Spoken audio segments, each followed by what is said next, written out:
I'm Sergeant Jack Marcola of the Chicago Detective Bureau, and this is Detective Lawrence Courtney. Courtney and I worked on the case that is the subject of tonight's GangBusters story. The case of Charles Medoro, Edward Damiani, and Louis Ferroli. A case that was to add a new note of terror in the American crime scene. I have here two items that figured prominently in the case. This metal cylinder, a homemade but deadly weapon, and a snapshot of this little girl. I'll tell you more about it in just a moment. Our story begins on the south side of Chicago. Though the majority of the citizens are law-abiding, this area has provided much material for the police files. An apartment house was the home of the Medoros. Much adored little Betty Medoro was happy, playing peacefully in the living room. Hey, give me that.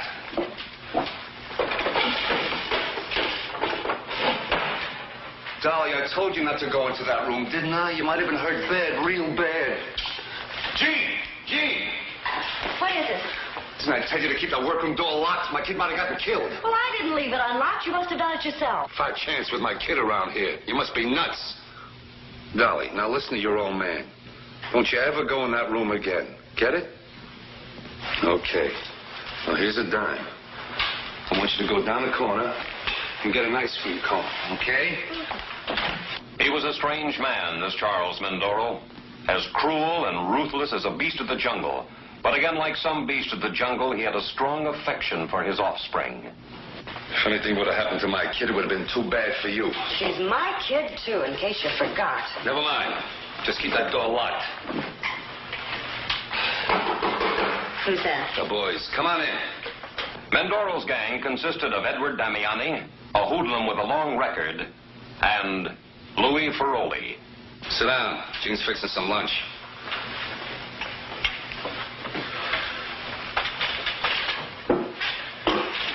So what's hot, Medoro? We're ready to start operating again. Yeah? When? This afternoon. What's the angle? Got a real new switch. A real new angle. You know them currency exchanges? Them check cashing joints? Must be a couple of hundred of them here in Chicago. Yeah, and most of them's got bulletproof cashier cages and direct wires to the cops. Yeah, that's right. But I got a gimmick here that's going to take care of all that. Been working on it for a long time.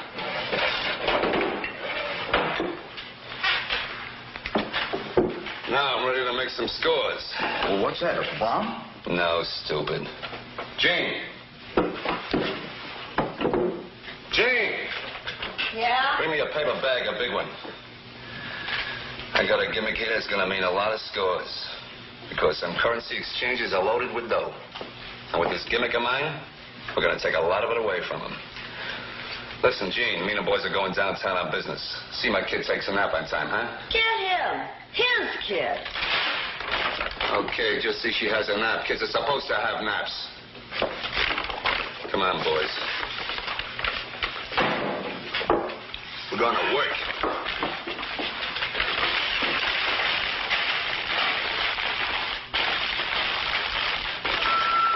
Later that afternoon, these three criminals pulled up in front of the currency exchange at 311 North Pulaski Avenue.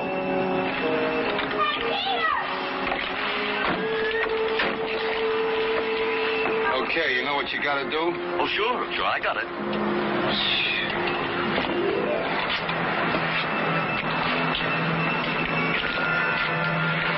What's wrong, Charlie? Sure hate to work with a dope like that. Yeah, but he's been in the rackets a long time. Sure.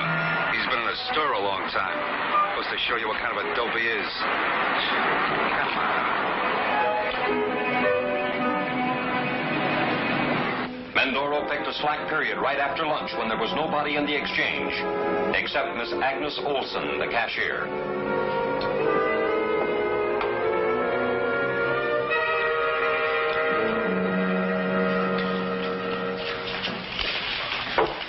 Hi. You cash paychecks here? Sure, that's our business. Mm-hmm. Guess you must have a lot of cash on hand, huh? Yes, we have some cash. Mm-hmm. That's what I thought. Now, look, sister, this is a stick-up. Just hand the dough you got over back there and you won't get hurt. Don't make no foolish moves and don't get noisy. You and your friend better get out of here fast. Look, you better do like I said, or you're gonna be dead. Real dead. I'm not scared of you.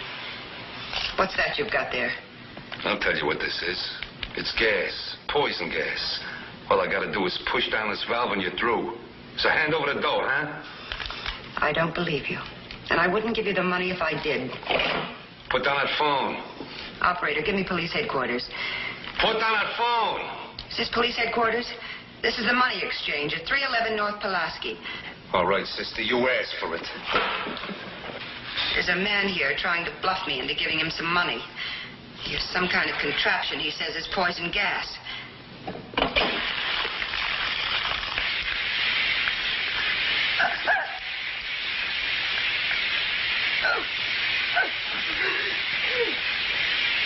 Okay, Charlie, that's enough. Let's land. Don't say it's enough. I'm going to teach this dame a lesson she ain't never going to forget. And neither will anybody else. Come on, Charlie. Charles Medoro left behind a cruel mark. This was the introduction of poison gas, a new weapon in the criminal warfare against decent society. The alert was immediate, a result of the courageous yet foolhardy defiance of the cashier.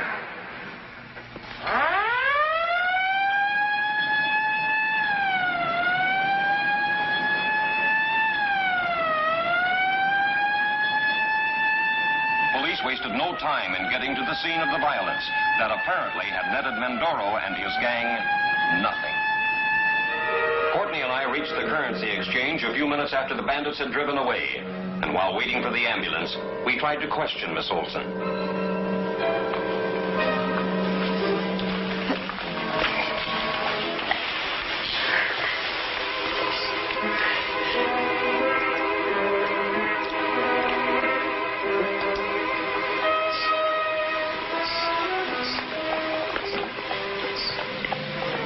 One had flat face, dark, tall, maybe a foreigner. I didn't get a good look at the other one.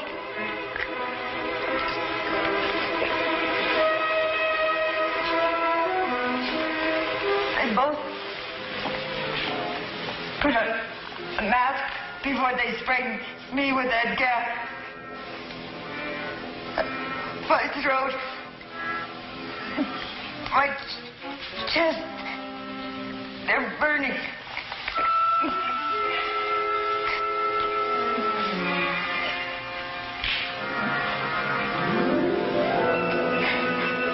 The ambulance will be here any minute.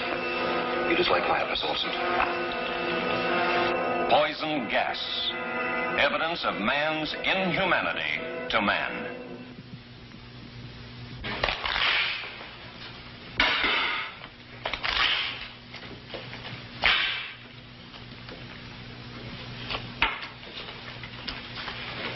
I still say you overdid it. If you were smart enough to question me, you wouldn't be dumb enough to be working for me. Well, you didn't have to give her the big load. No? Just what would you have done? Just enough to scare her and make her hand over the dough. You heard her. Was she ever scared? Was she about to hand over the dough? No, she called the cops. Yeah, loused up her chances of making a big haul. So maybe this one did get away, but it set the stage for all the others.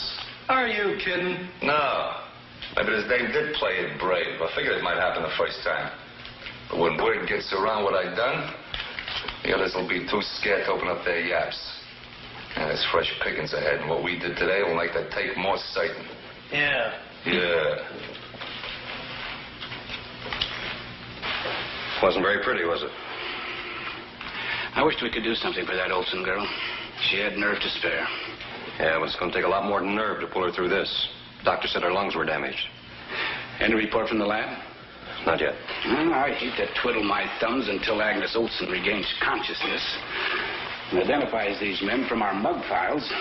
Yeah, got men out covering in the vicinity of the exchange. Maybe they'll come up. Marcolo. Oh, yes, Jim. Give me that again. I've never heard of it. Okay, Jim, thanks. Poison gas. So vicious they outlawed in war. Yet some mad dog uses it to rob a bank. There's two things we can do. Find out where they get this poison gas, and then find the men who use it before they use it on someone else. Yeah, but you left out one thing.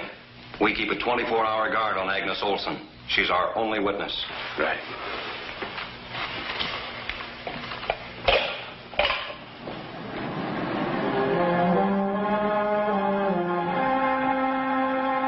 Before we could have Miss Olson look at any pictures in our rogues gallery, 3 days after the attempted robbery, in spite of everything that the doctors could do to save her, Miss Agnes Olson died. Now, it was murder.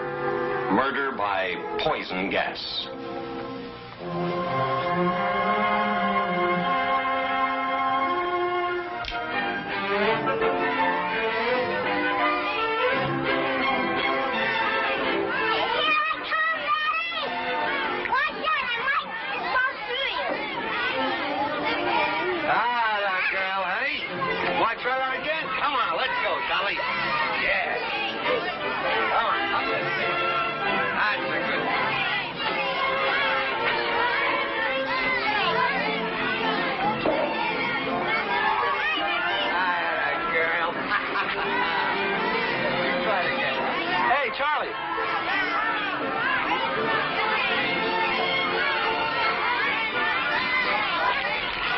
Say, Charlie, did you see this? Yeah? That dame died. Yeah? So what about it? Well, we think we ought to get out of town for a while. You crazy? Just when we're starting to make some scores? Look, I give this dame a lot of gas, and I did it on purpose. So no one will get the idea we're kidding when they see one of these things coming at them. So he's full of them currency exchange places. Just do like I tell you. Pretty soon we're going to be sitting pretty, huh? Come on, Dolly, baby. Come on, honey. Sweetie. How about taking a picture of you and the little girl, mister? Hey, that's a great idea. Where do you want us to stand? Oh, right there's fine. Yeah. You know the fire right away. Right there, honey. That's a good. Have it set up in a minute. You're going to have your picture taken, huh? Yeah. That's right, honey. You don't want your picture taken, Charlie. Yeah, I guess you're right. You stand right here, huh, honey? Look at the camera. All right, honey, now a great big smile. Never mind, I'll tell her. Okay, honey, now a great big smile. Now.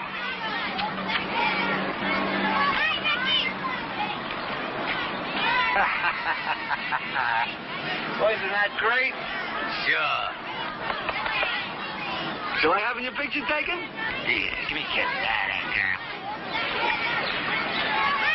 Hey, how about that? Pretty, huh? Sure. Thanks. Yes, a strange man, this Charles Medoro. The terror of this new holdup weapon, poison gas, spread through Chicago's currency exchanges. And during the next few months, the gang robbed more exchanges and got away with almost $40,000 in loot. Our department kept up a 24-hour alert, but despite our efforts, we were unable to apprehend them. A lot of Medoro's share was spent on his child, for whom he had such a strange, half-crazy affection. All right, Dolly. It's bedtime. Start getting undressed. It's a good girl.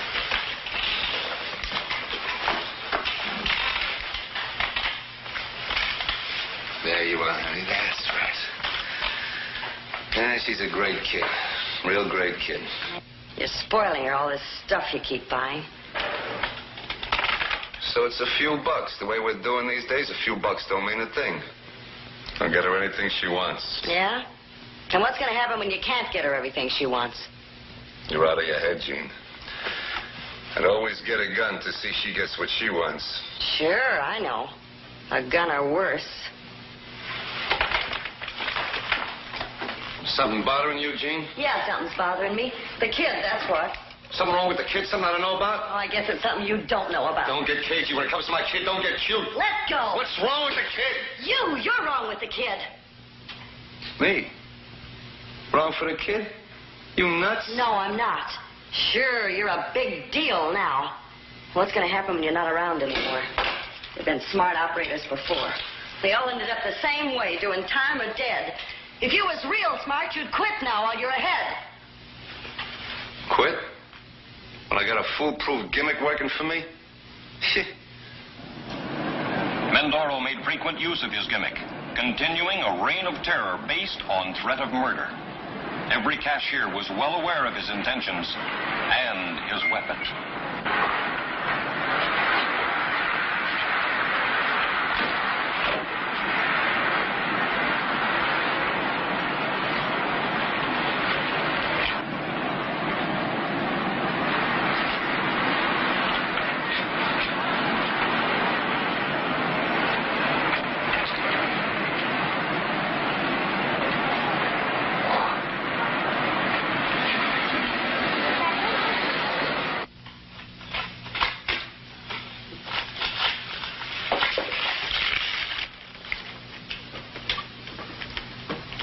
Okay, sister.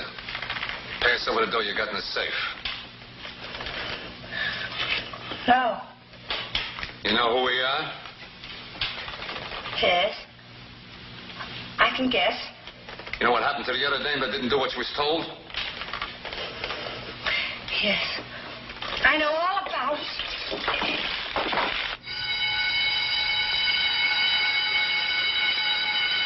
That wasn't smart, sister. Not smart at all.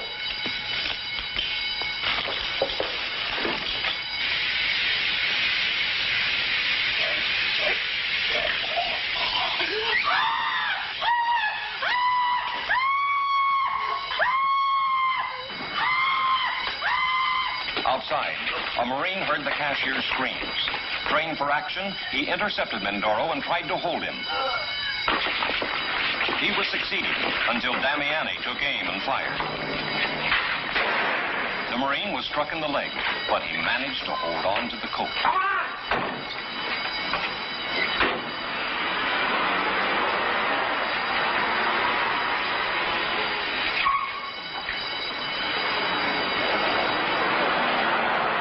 All points quickly alerted. We were at the scene in the matter of seconds. One car covered the rear, we covered the front.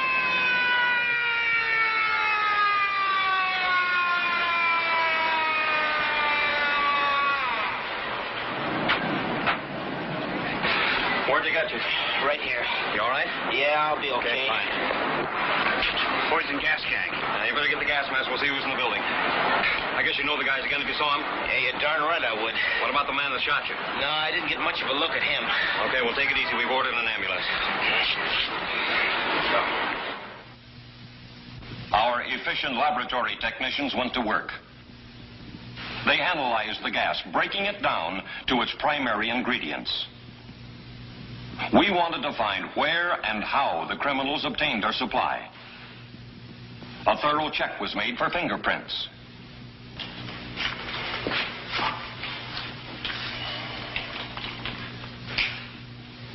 What'd you find out about that cylinder down at the lab? Fingerprints were badly smeared. They're still trying to find where the gas came from. What about this? Oh, that won't do us any good. It's a cheap make. There's a million just like it. You know, Larry, this might turn out to be the clue we're looking for. It's going to be tough. Trying to locate one little girl in a city like Chicago. Yeah, it's going to be tough, all right.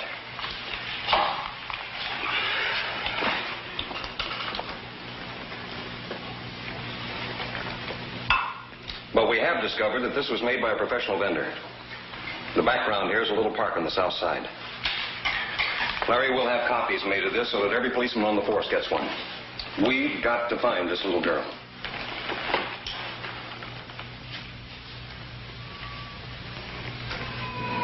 During the next few days, one of the most intense searches in Chicago's history was launched. Every available man in the force checked neighborhoods. It was a tedious, unrewarding task. There was score upon score of negative answers. The smiling little girl and the playground in the background of the snapshot seemed strangers.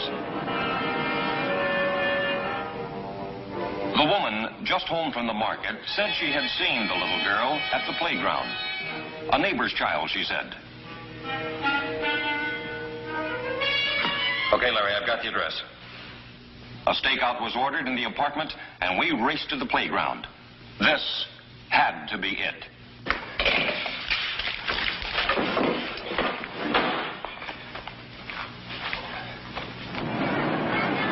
Push you high, Dolly? Pretty high. Pretty high? Yeah. Pretty high. High? Yeah. Hey, Charlie. The cops have got your place staked out. There's 1 million of them down there. Is that so? I've got the car here. Let's get out of town fast. Guess you're right. Come on, honey. Yeah, now. Daddy's gonna take you for a drive. You can't take her with you. She's your trademark. She's what put them on us. Remember the picture you had taken here? It's in the papers. Hey, that looks like a couple of cops coming this way. Yeah, honey. You play here, huh? Mommy will pick you up.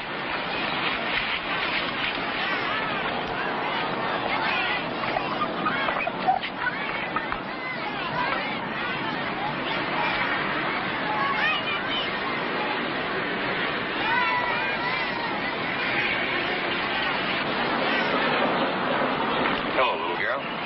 What's your name? Daddy Medoro. Where's your daddy? Over there. Here, I'll give you a push.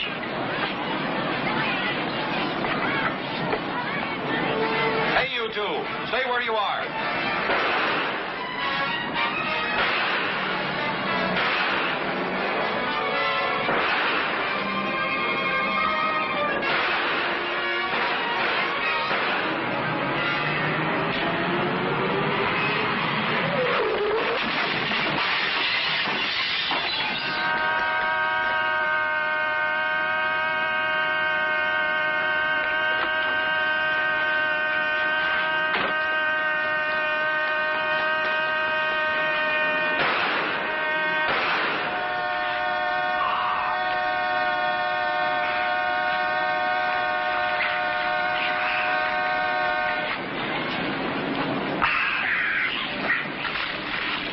Well, I guess we won't be bothered with these two anymore.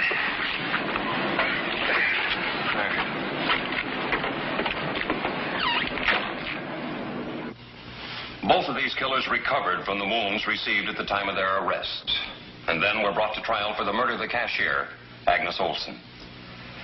Charles Medoro, who first thought of using poison gas as a holdup weapon, was executed in the Cook County electric chair.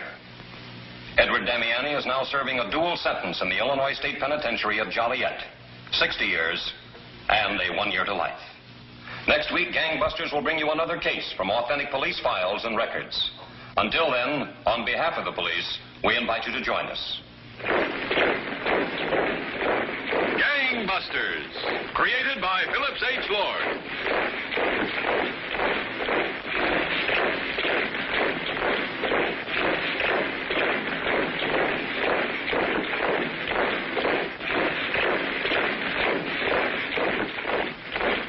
The case you have heard tonight was based upon police records, court records, and personal interviews.